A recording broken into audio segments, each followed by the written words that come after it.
a vida. Allí es donde está la salvación de vuestras almas. Allí es donde ya no hay ninguna condenación para el creyente. Ahora, mientras estemos viviendo en este mundo, vamos a vivir en este tabernáculo terrenal, en donde ya no va a practicar el pecado, porque hay dentro del creyente el Espíritu Santo que lo guía, que lo consuela, que lo acompaña. Ese es el Paracleto, el que va a un lado tuyo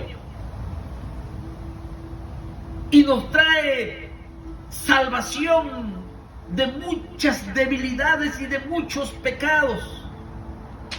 Y ahí es donde santificamos nuestras vidas, renovamos nuestra mente, nos despojamos del viejo hombre después de ser salvos de la condenación eterna, y al final de todo viene esta salvación completa. Pero esto va a ser cuando estemos en gloria, pero nos da seguridad. Dice que está guardada por el poder de Dios mediante la fe.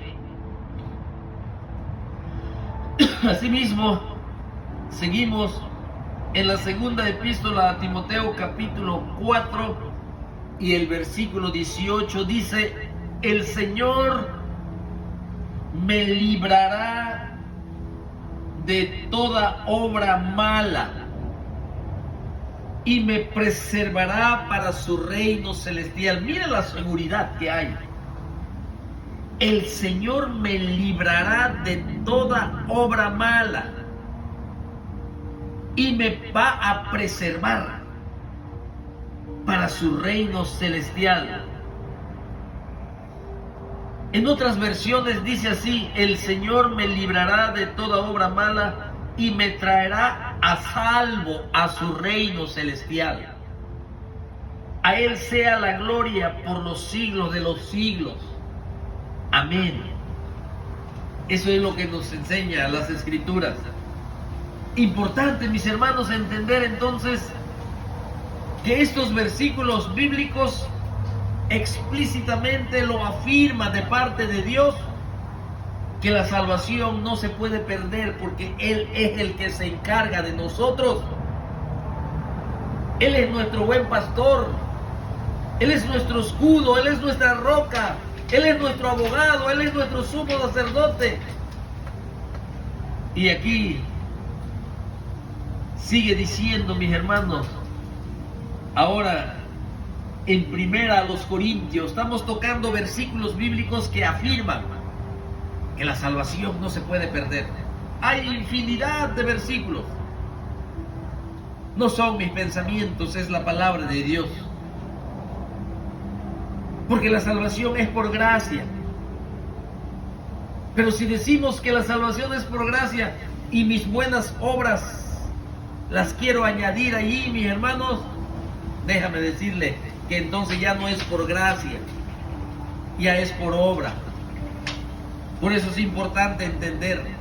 Nosotros sabemos que el que recibe a Jesucristo como Señor y Salvador y es sellado por su Espíritu Santo, siempre va a tener en su interior el deseo de obedecer, el deseo de leer su palabra, el deseo de predicar a Cristo, el deseo de consagrar su vida. Es imposible que vuelva al mundo, porque ahora tiene la naturaleza divina, el Espíritu de Dios.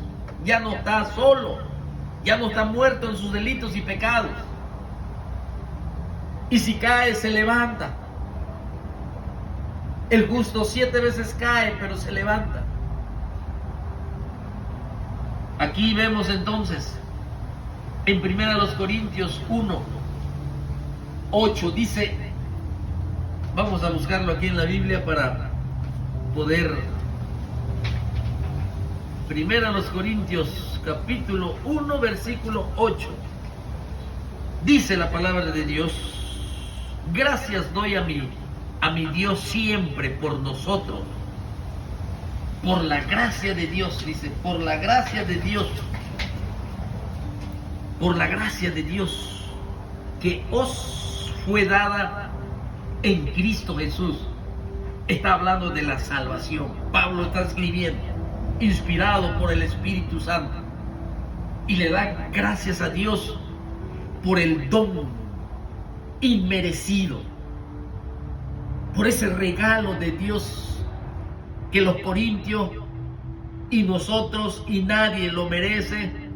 Pablo le da gracias al Señor siempre por esa gracia de Dios que fue dada en Cristo Jesús.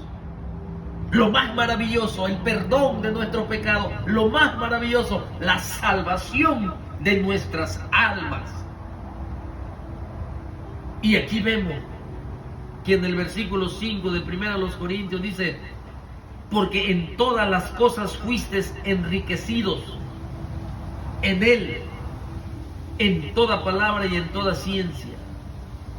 Así que, como el testimonio acerca de Cristo ha sido confirmado en vosotros, de tal manera que nada os falte en ningún don, esperando la manifestación de nuestro Señor Jesucristo. Fíjate cómo dice, esperando la manifestación de nuestro Señor Jesucristo.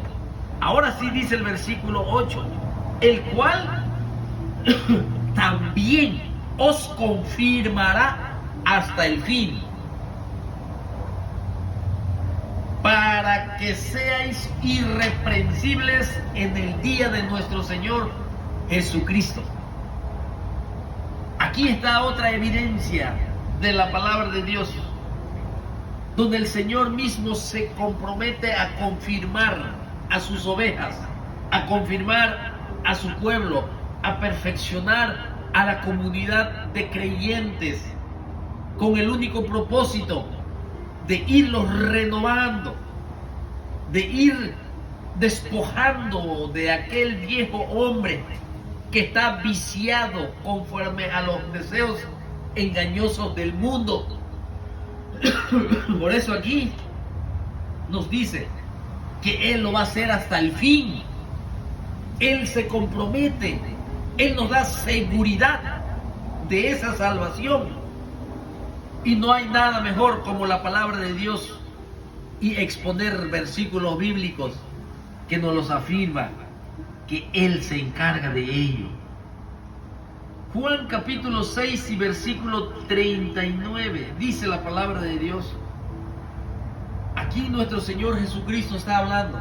Dice, y esta es la voluntad del Padre, el que me envió, que de todo lo que me diere, no pierda yo nada, sino que lo resucite en el día postrero. Que lo resucite en el día postrero. Otro versículo bíblico. Juan capítulo 6 y el versículo 51. Dice la palabra de Dios. Yo soy, dice Cristo aquí, yo soy el pan vivo que descendió del cielo. Si alguno comiere de este pan, vivirá para siempre. Seguridad. Y el pan que yo daré es mi carne, el cual yo daré por la vida del mundo. Mire lo que dice aquí el Señor. Vivirá para siempre, seguridad eterna. Nuestro Señor Jesucristo lo está enseñando, Él es el que está hablando. Aquí, mis hermanos, tenemos muchos versículos bíblicos. Tenemos la primera epístola a los Tesalonicenses, capítulo 5 y el versículo 9. Dice, Dios no nos ha puesto para ira, sino para alcanzar salvación por medio de nuestro Señor Jesucristo. Seguridad de salvación. Romanos capítulo 8 y el versículo 39 dice, ni lo alto ni lo profundo, ni ninguna otra cosa creada nos podrá separar del amor de Dios que es en Cristo Jesús. Segunda epístola a los Tesalonicenses, capítulo 3 y versículo 3. Pero fiel es el Señor, que os afirmará y guardará del mal. Seguridad de salvación. Hebreos capítulo 7, versículo 25. Dice, por eso puede también salvar nuestro Señor Jesucristo perpetuamente, escuche, perpetuamente a los que por Él se acercan a Dios, viviendo siempre para interceder por ellos. Así que, mis hermanos, aquí nosotros estamos viendo la cantidad de versículos bíblicos en donde nos afirman la seguridad de la salvación. La seguridad de la salvación. También tenemos nosotros en Juan capítulo 5, mire que dice Juan, la primera epístola de Juan. La primera epístola de Juan, capítulo 5, dice así, y el versículo, primera de Juan, vamos a leer desde el versículo 9. Dice, si recibimos el testimonio de los hombres, mayor es el testimonio de Dios. Porque este es el testimonio con que Dios ha testificado acerca de su Hijo. El que cree en el Hijo de Dios tiene el testimonio en sí mismo. El que no cree a Dios le ha hecho mentiroso. Y aquí te va a decir qué es el testimonio. Porque no ha creído en el testimonio que Dios ha dado acerca de su Hijo. Y este es el testimonio que Dios nos ha dado. Vida eterna. Que Dios nos ha dado. Vida eterna. Y esta vida está en su Hijo. El que tiene al Hijo tiene la vida. El que no tiene al Hijo de Dios no tiene la vida. Así de sencillito la palabra de Dios. El que tiene a Cristo Jesús es el que tiene el perdón de sus pecados. El que tiene al Hijo de Dios es el que tiene justificación ya por la sangre de Jesucristo. El que tiene al Hijo de Dios tiene el don de la vida eterna. El que tiene al Hijo de Dios, por gracia se le dio la salvación. Ahora dice aquí, y este es el testimonio que Dios nos ha dado vida eterna. Y esta vida está en su Hijo. El que tiene al Hijo tiene la vida. Aquí, mis hermanos, aquí en el versículo está diciendo, el que tiene al Hijo tiene la vida. Luego la palabra del Señor nos sigue hablando allí, mis hermanos, en Juan